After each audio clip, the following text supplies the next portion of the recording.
सुप्रभातम बच्चों। तो अभी तक हम पढ़ रहे थे सबसे खतरनाक कविता को। अब वो इस बार तुम्हारे सिलेबस में नहीं है, इसलिए हम उसको वहीं पर विराम देते हैं और अगली कविता पर चलते हैं। और ये काव्य खंड की अंतिम कविता है, निर्मला पुतुल की है और कविता का शीर्षक है आओ मिलकर बचाएं। तो निर्मला पुतुल यहाँ पर क्या बचाना चाहती है वो हम देखेंगे। तो संक्षिप्त परिचय उनका दे दूं। निर्मला पुतुल द्वारा रचित कविता आओ मिलकर बचाएं प्रकृति प्रेम और संस्कृति प्रेम की अनूठी प्रस्तुति है। संथाली क्षेत्र की कवयित्री झारखंड के संथाली रंग और वहां की जीवन शैली को वो बचाना चाहती हैं। वह संथाली क्षेत्र की बस्तियों को, उनकी मौलिक छवि को शहरी अपसंस्कृति से बचाना चाहती है। शहरी अपसंस्कृति मैंने जो शहर में एक विदेशी संस्कृति आ गई है, जो अपनी संस्कृति को हम भूलते जा रहे हैं और विदेशी संस्कृति को अपना रहे हैं, वो अपसंस्कृति है। और झारखंड की माटी के रंग में वो रंगना चाहती है, यानी कि झारखंड का अपनी क्या संस्कृति है, अपना क्या स्वभाव है, उसी में वो रंगना चाहती है। वह चाहती है कि उसके जीवन में गर्माहट आए, ताजगी, हरियाली, भोलापन, जुझारूपन और ठसक बनी रहे। इन कुछ करने के लिए जुझारूपन रहे, कुछ भोलापन भी रहे, है ना।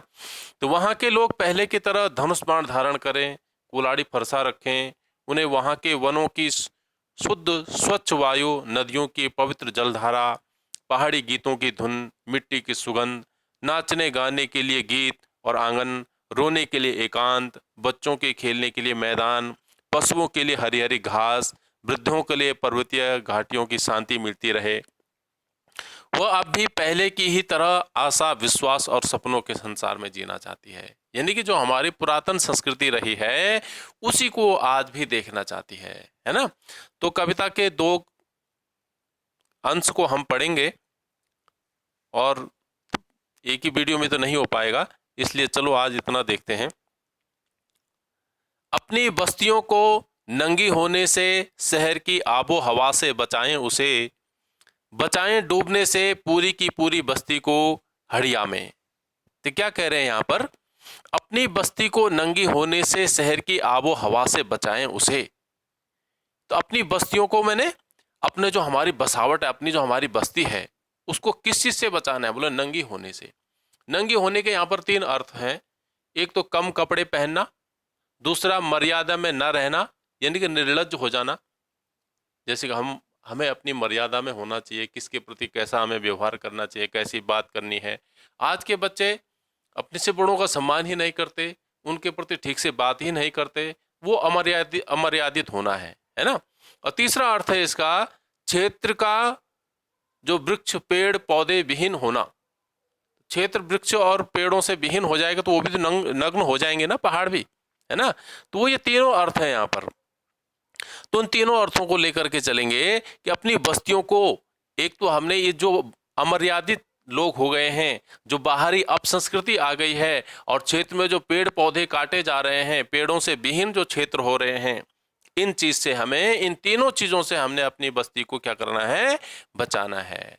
शहर की आबो हवा से बचाएं इसे। कोई भी अपसंस्कृति आती है तो पहले शहरों में आती है ना। तो शहर की आबो हवा से हमने अपने इन गांवों को बचा करके रखना है। झारखंड की बात कर रही है ना, झारखंडी कवियत्री है। तो कह रहे हैं शहर की आबो हवा से हमने इसको बचाना है। शहर की हवा, पानी, वातावरण, शहर का वातावरण दूषित हो गया है, अमर्यादित हो गया है। शहरों में विकास के नाम पर वृक्ष काटे जा रहे हैं। इन तीनों अर्थों में है ना। तो इन चीजों से हमने अपने पहाड़ को बचाए रखना है। बचाएं डूबने से पूरी की पूरी बस्ती को हड़िया में।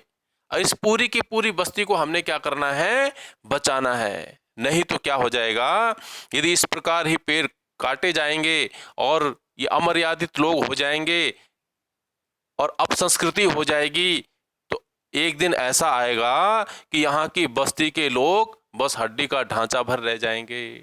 वृक्षों के कटने से वातावरण दूषित होगा और हम सब दूषित हवा पानी में रक्त मांस और हड्डियों के जर्जर शरीर भर रह जाएंगे, है ना। जब हवा पानी दूषित हो जाएगा, हमारी संस्कृति नहीं रहेगी, तो हमारे शरीर में फिर रक्त मांस आदि भी कम हो जाएगा, तो फिर हम हड्डी हड्डी जर्जर शरीर हो जाएंगे, है ना। तो ये इन चीजों से हमको अपनी पूरी की पूरी बस्ती को बचाना है। ठीक है, अब अगला देखो, अपने चेहरे पर संथाल परगना की माटी का रंग, भाषा में झारखंडीपन, ठंडी होती दिनचर्या में जीवन की गर्माहट, मन का हरापन, भोलापन, दिल का अक्खड़पन, जुझारूपन भी, है ना। तो क्या कह रहे हैं यहाँ पर, अपने शहर पर संथाल परगना की माटी का रंग, भाषा में झारखंडीपन, तो झारखंडीपन वो झारखंड का अपना स्वभाव है ना। तो यहां पर क्या कहना चाह रहे हैं, कवि यहां पर कहना चाहती है कि हमारे झारखंड के लोगों पर शहरी संस्कृति का कोई प्रभाव न पड़े, हमारे यहाँ के लोगों के चेहरों पर संथाल परगना की माटी का स्वाभाविक रंग हो। तभी तो कहती है ना, संथाल परगना की माटी का रंग वो रहे, वो मिट्टी का स्वाभाविक रंग रहे, यानी कि हमारी जो स्वाभाविक अपनी संस्कृति है वो बची रहे। अर्थ यह है कि यहाँ के लोगों में संथाली क्षेत्र की विशेषताएं बनी रहे, उनका झारखंडी स्वभाव नष्ट न हो, वे अपनी ही बोली में बोलें, वो भाषा में झारखंडीपन झलकना चाहिए, है ना। जैसे हम उत्तराखंड के, तो हमारी भाषा में उत्तराखंड की भाषा के लोकल शब्द हमारे पास होनी चाहिए, है ना। यहाँ के जो व्यवहारिक शब्द हैं वो बीच बीच में हमारी भाषा में झलकने चाहिए, तभी हमारी पहचान हो पाएगी ना कि हम उत्तराखंड के। तो कवियत्री यहाँ पर यही चाह रही है कि यहाँ की बोला उनकी भाषा में भी झारखंडीपन रहे, वो दिखना चाहिए।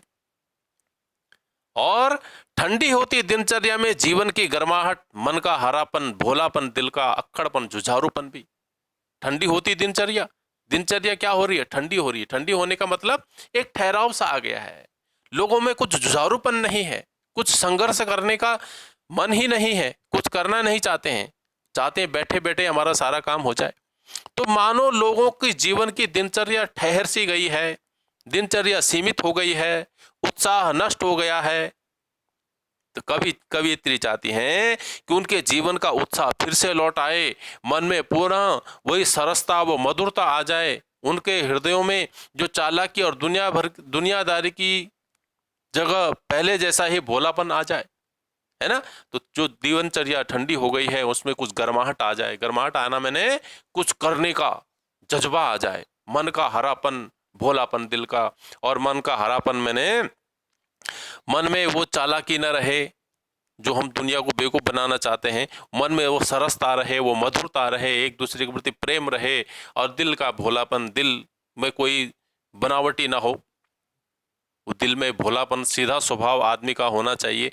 और अक्खड़पन, जुझारूपन भी। अक्खड़पन मैंने रूखापन, कठोरता, जहां पर कठोर होने की आवश्यकता वहां पर कठोर भी हो जाए, कुछ करने के लिए, अपनी संस्कृति को बचाने के लिए कहीं पर कठोर होना पड़े, रूखापन होना पड़े, तो वो भी हमारे स्वभाव में आना चाहिए। और जुझारूपन मैंने कुछ संघर्ष हमारे जीवन में होना चाहिए, उस संघर्ष जब करेंगे तभी हमें कुछ प्राप्त हो पाएगा। तो यहाँ पर यही बताना चाह रहे हैं कि अपनी संस्कृति को हमने कैसे बचाना है ना। तो मन का हरापन, ये बहुत बढ़िया लाक्षणिक प्रयोग हुआ है, इसमें मन की मधुरता, सरसता, उमंग और उल्लास, ताजगी आदि की अभिव्यक्ति होती है ना। तो इतना ही सुनेंगे आज, कुछ प्रश्न उत्तर भी भेजूंगा, उनको भी नोट करेंगे, और अगला काव्यांश हम अगले वीडियो में पढ़ेंगे।